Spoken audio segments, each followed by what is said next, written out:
SSLC ಪರೀಕ್ಷೆಯಲ್ಲಿ ರಾಜ್ಯಕ್ಕೆ 7ನೇ ಸ್ಥಾನ ಪಡೆದ ಕಾಟಿಮಾಡ ಡಿ ಭಾಷಿತ್ ಅವರಿಂದ ಕಿಗ್ಗಟ್ಟುನಾಡು ಹಿರಿಯ ನಾಗರಿಕರ ವೇದಿಕೆಯಿಂದ ಸನ್ಮಾನ ಮಾಡಲಾಯಿತು.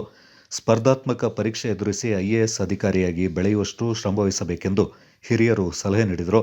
ವೇದಿಕೆ ಸ್ಥಾಪಕ ಅಧ್ಯಕ್ಷ ಕಾಟಿಮಾಡ ಜಿಮ್ಮಿ ಅಣ್ಣಯ್ಯ, ಅಧ್ಯಕ್ಷ ಕೊಟ್ಟುಕತ್ತಿರ ಸೋಮಣ್ಣ, ಉಪಾಧ್ಯಕ್ಷ ಮಂಡ್ಯಚಂಡ ಪಿ ಗಣಪತಿ, ಕಾರ್ಯದರ್ಶಿ ಚೇಂದಿರ ಎಂ ಬೋಪಣ್ಣ, ನಿರ್ದೇಶಕರಾದ ಎಚ್.ಬಿ. ಬೋಜಂಬ, ಕೆಚೆಟಿರ ಕಾಮುಣಿ ಪೂಣಚ್ಚ, ಕಳ್ಳಿಚಂಡ ಶಂಭು ಪೂವಯ್ಯ, ಭದ್ರೀರ ಸಿ ಕರಂಬಯ್ಯ, ಕಾಟಿಮಾಡ ಡಿಕ್ಕಿ ಅಣ್ಣಯ್ಯ, ಮಲ್ಲಂಡ ರಾಜಾ ಸುಬ್ಬಯ್ಯ ಮತ್ತಿತರ ಪ್ರಮುಖರು ಈ ಸಂದರ್ಭ ಪಾಲ್ಗೊಂಡಿದ್ದರು.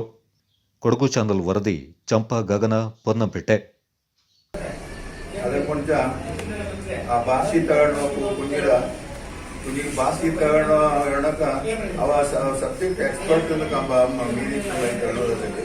ಭಾಷೆ ತಗೊಂಡು ಅವರ ಅಪರೂಪದ ಪೆದ ಅದು ಆ ಪೆದಕ್ಕೆ ತಕ್ಕ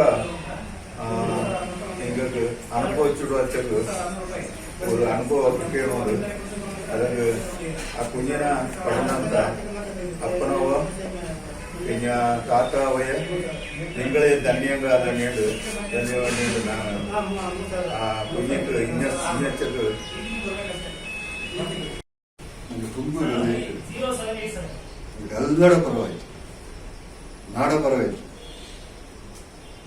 ಸ್ವಾಗತ ಮಾಡಿದ್ವಿ. ಅವಕ್ಕೆ ಸನ್ಮಾನ ಮಾಡುವಂಥ ಕಾರ್ಯಕ್ರಮ ನಂಗಡ ಅಧ್ಯಕ್ಷರ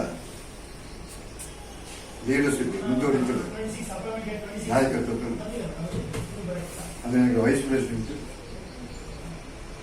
ನಂಗಡ ಗಣೇಶಣ್ಣ ಪಂಡೇಶಣ್ಣ, ನನಗೆ ಕಾರ್ಯದರ್ಶಿ ಬೋಪಣ್ಣ, ಎಲ್ಲ ಕೂಡಲು ಸನ್ಮಾನ ಕಾರ್ಯಕ್ರಮ ಮಾಡಿದರು.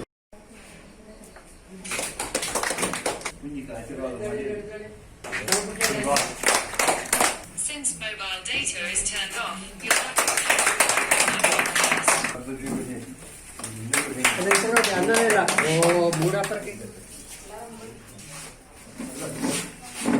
side. Yes, ready.